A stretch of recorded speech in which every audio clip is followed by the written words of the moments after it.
We're here at the DeLand Sport Aviation Showcase. It's the first annual event. It's the third day. All three have been beautiful, wonderful days. And you know what? It is a populated place. We're going to talk about who's here in just a moment. I'm Dan Johnson, and I'm speaking with Jana Phillip, who is what is your official title here? My title is Sport Aviation Administrator. All right. And I work for the DeLand Municipal Airport, which is a part of the city of DeLand. Okay, so it's really all connected to the city in a way. It is. And let's go in reverse order then. How has the city responded to this effort for you? Overwhelmingly positive. They are totally behind the initiative. They understand it. They get it. They've been out here enjoying it. I saw the mayor last night, got to meet him, and went, wow. He got to go up in a trike last night. He was pretty tickled by that. He was. Not sure how much he liked it, but you know what? You got to do it more than once, and then you really start to get the love. So. Exactly. All right, well, that's very cool. Let's just touch on a little bit of what you've achieved here, because I'll mention a couple things. Everybody has told me, wow, the layout is good. It all appears to be professionally done. Of course, you've got considerable experience to bring to bear, and it's showing, and people are aware of that. But you only announced this about 6 months or so, or maybe a little bit more than that. Not very long. You've been on pretty much a 6-month race here, haven't you? We have been, and we announced the date during Sun and Fun in Lakeland in the spring. So that first week of April, we made the announcement, and then it's just been a constant marathon race. I can only imagine. You know, and all of us who come to this, we have some idea about some of the efforts, but you know, you start looking and go, well, but they had to figure out where that went and where that was and who was going to do this, and most of the detail, none of us, even if we try and look at it, are not going to grasp. You know, this has just been such a pleasure to do, because we started with it literally an empty ramp, and you just go from there, and it's almost magical the way this laid out on top of the abandoned ramp that was here. Yeah, so you know, I've been to this airport before. I never really noticed anything going on over here. So now it's got life in a new part of the DeLand Airport. It does, and we'll do some tweaking. You know, well, of course, I'm sure there's things you've already learned. And we'll look at our foot traffic and look at that, but the main thing was to establish a solid foundation with a very wide variety of exhibitors in all aspects of sport aviation. And we've done that. It looks to me like I didn't see, there was maybe one empty space inside the building or something like that. Otherwise, I didn't see, I don't think, any empty spaces. No. Did you sell it out? It was sold out, and you're right. We do have one inside that. There's always a last minute change for somebody, and you can't control that, of course. But. Exactly. So we did sell it out, and again, it's mainly that it's the cream of the crop and the stable people in the sport aviation community that are here, and it's the foundation that we need to build on. Well, you know, they have come to trust you from your work in the past, and they know what to expect. They had an idea, so they came here anyway. And I've heard, in fact, I can't even think of any negatives to mention. Everybody has been quite positive about it, and the experience of going out and flying airplanes. And we've got light sport aircraft of fixed wing and carbon fiber and metal and composite and fabric covered. We've got tail draggers, we've got trikes, we've got powered parachutes, powered paragliders, motor gliders, gyrocopters, or gyroplanes is the term they prefer these days, and all of the top brands that I can really think of. I mean, you've pretty much pulled them all together here. How has been the reception when you first went to people and said, we're going to do this thing? Did they jump on it, or did they go, well, I don't know, send me something? You know, I did this at Sun and Fun, and then I went to AirVenture as well, and I think it was the personal contacts. It wasn't just to send an email or send out a flyer and expect a response. It took a lot of conversation, and I enjoyed that because it was saying what our mission here is. And there is a clearly defined mission, and there are goals to help us accomplish that mission. And this is a two-part initiative. I was just going to say, it's not just the show here, is it? So continue on. Then we're also, the city has dedicated 40 acres to building a sport aviation village. And that will be the anchor for this annual show. And the first phase is going to be breaking ground hopefully by the end of this year. The end of this year yet? Yeah. Because we're already at the end of the year, so close. In other words, that means soon. Yes, we were hoping to have the ground broken by now.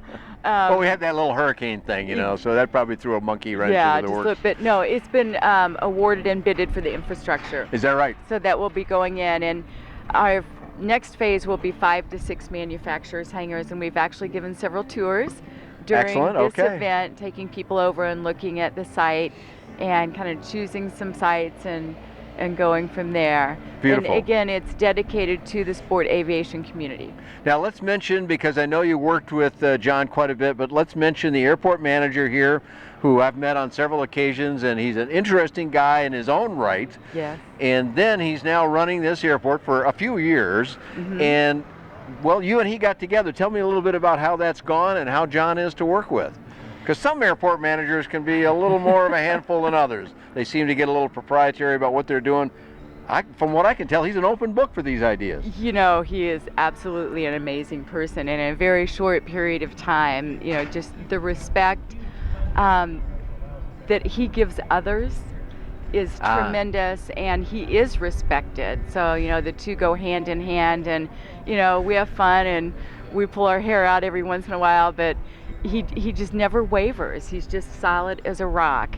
And he is very well respected on this airport. So one of the main things was, how is the show going to get along with the skydivers? Yes. And he came up through the ranks of skydiving and led that industry for many years. And so it's just a matter of sitting down and talking with people and talking it through and coming up with a plan. But I just can't say enough about John, and you know, he's really my liaison with the city. Yes, And he's already established a relationship he with them over has, quite a yeah. few years then. Yeah, So, and again, very well because you're the new respected. gal on the block here, in a I manner of am. speaking. They don't know you like they know him. Yeah. So the fact that you two can partner together on that's real good. And well, it's fun. you touched it's on fun. skydivers for a moment, and a lot of people go, well, okay, so there's some guys that jump, you know, big deal.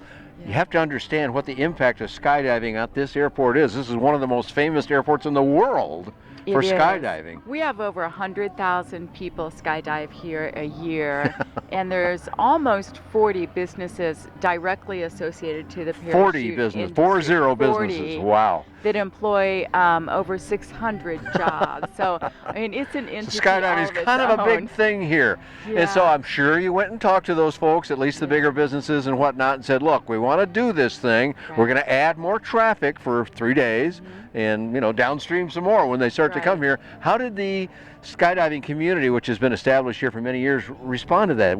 Did they go, we don't know about that, we'll see, or did they embrace it? Immediately they said, we need to get out our calendars. We've got a big event going on almost at the exact same time. Is that right? Okay. And starting this afternoon, you will actually see some practicing going on. Their big event is tomorrow. Is And that right? It's Wow. their waves. And so that's where they do formations with hundreds of people dropping at the same time. And they're trying to set a record. So if the folks stick around for another day, you can probably be a part of history as well. Well, you know, it's a little bit like watching hot air balloons that are very colorful and fill the sky and all that, Yeah. all during the show here, while everybody's flying. So this is how well this is coordinated. We're going, all of us focused on our little airplanes here, going out and flying them and having a great time, having a temporary tower that you arranged. This is not normally a tower here. Correct. And you know what? The skydiving has been happening regularly while we've been doing our thing. If there's any conflicts, I haven't noticed a single thing about it. And it's kind of fun because all of a sudden there's a whole bunch of them up in the air. They go up with many at a time. This is not just Yeah. 2 or 3 guys. We actually brought Airbus in early on this. In fact, he came in and met with us. That's the temporary control tower. The owner, George Klein, came in and met with us before we made this announcement at Sun and Fun. Okay. This is touted as a show where you come with your aircraft and you do demonstration flights and featured flights, and it's serious business. And if they were going to be held up from doing those demo flights, that changed the complexion of the show completely. Oh yeah, absolutely. So That we would have been made sure that would have been a that- hard sell if you couldn't offer Yeah. that. So we made sure that everybody could play nice in the same sandbox here at the airport, and it's gone beautifully. all right, I want to ask you about one other thing that's critically important at any air show, including the big giant one up there in Oshkosh or any other one I've been to, and that word is volunteer. Yeah. If you don't have volunteers, you can't make any of these shows happen. How You're has that worked for exactly you? right. You know, we started on this pretty much immediately, and just identifying team leaders. Not only is it a first-time show first time for the exhibitors coming here. It's a first time for everyone, to include those volunteers that are supposed to be able to answer those questions and direct people on that first morning. So we started early. Yeah, they hadn't done it before, so they're not just following last year's plan. We'd had a couple of dry run-throughs, and I'll get to that in a second. Okay. But I just started talking with folks and identifying those team leaders. And there are certain positions where they need to be a pilot in order to shuttle across the runway. Ground ops, yeah. Because you got parking on the other side of the active runway there, I noticed. Yeah, so pretty much, I call them teams. Team by team, we needed to identify that team leader. And then we had a call to volunteers. And I don't know if the snowbirds weren't back yet, or if it was a first-time event, or if I just wasn't reaching the right people. And there was a scare. You were concerned about getting enough of them. All this, about getting enough. There is something about putting the same faces in the same places with your volunteers that works at a show this kind. And we weren't quite getting that established. And then the team leaders got involved. And lo and behold, person by person, those tasks started filling up. And they were told to bring their family and friends, and they did. They're really it seems to have, cool thing. We found the greatest people. They all seem like they've done this several times. Most of them are involved in aviation, and they just love being out here. They will go to any task that you ask them to go to, and it's actually worked out very well. We ended up with plenty. They've had fun with it, and that's the important part, so that we get them back next year. So I really can't say enough about the team leaders in heading that up. And we did have a couple of dry run-through, just so that the volunteers knew, coming in, where to park, where to sign in, and how to get to your position quickly. So that first morning when the exhibitors and the public were coming in, we were ready for it. And again, it's been a pleasure. Made some new friends. Well, you've had quite a fleet of blue-shirted folks, like a gentleman just out of my sight here, and a man that lives at my home airport here, as a matter of fact. I'm sure you got a little help from Spruce Creek, just a hop, skip, and a jump away. Spruce Creek was very good to us, and I went around and talked to a lot of the what I call local, within an hour and a half driving distance, EAA chapters, and that proved beneficial as well. Excellent. Well, I'm glad you had that success, and a sincere thank you, not just at this show, but to all shows. Volunteers, if they do not happen, these things would not happen at all if it were not for volunteers. So thanks to each and every volunteer that did this. A couple other groups we want to mention. EAA had an event here today. Tell me about that. The local chapter had their monthly pancake fly-in breakfast, and that went very well, and they have been instrumental as well. There's a couple of other groups here on our airport I'd like to mention. Okay, please do. The Commemorative Air Force ran all of the aircraft parking and the shuttling over the runway. Okay, they handled that. Thank you to those folks, yes. Spruce Creek pretty much handled the ground ops crew, and those are the folks that are responsible for the aircraft from the time it leaves the booth until it's handed over to the tower. And after the first day, the tower said, tell your ground ops crew, whatever they did, don't change a thing. Keep doing did a great job. Yeah. And then we've got a local remote control club here, and we're actually borrowing their ramp to park the aircraft on, and they were just instrumental in doing whatever we asked them to do. Is that right? As a club, they were here to support it, and they're in all the blue shirts as well. Well, a great spirit of cooperation here. First annual. We're going to ask you for the dates next year, but I do want to mention, since I'm looking right at them now, you've also got quite a good selection of food. They seem to have been busy. People seem to be satisfied with it. And you got a big show center tent, kind of, well, literally in the center, where you grab your food, you go inside, but you've also got talks, you've got other things going on in there, so all good.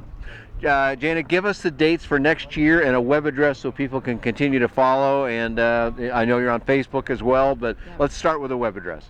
www.sportaviationshowcase.com. Okay. And what are the dates for 2017? You have established them, right? We have. It's the same weekend, that first weekend of November. So it'll be 2 through 4. It remains a Thursday, Friday, Saturday pattern. This year I backed up against the NBAA in Orlando, and next year they will be in Las Vegas the middle of October, and Stetson Homecoming, which we also competed with this weekend. It's a college right here in DeLand, local university, also have a different weekend. So aviation-wise and local-wise, we're on the books. Perfect. Okay, and you did. It actually helped to connect up with the National Business Aircraft Association, is what that is. That's a ton of media there. Yeah. A whole bunch of them came. I I saw was so all the pleased major with the media. magazines I know. came here to your first year event, did. and you've been doing interviews. In fact, we had to catch you on the last day because Yeah. we couldn't pull you away from a microphone Yeah, hardly. I'm very pleased, and I appreciate all of their support in coming over here. Well, very cool. All right, once again, sportaviationshowcase.com, November 2, 3, and 4 of 2017, early November, and it's been gorgeous. We'll hope for that exact same weather next year. You want to get more information about all kinds of affordable aviation, you can find that, and I'll keep you posted on everything about DeLand too at bydanjohnson.com. Thanks for joining Jana Phillip and I here at the first ever DeLand Sport Aviation Showcase.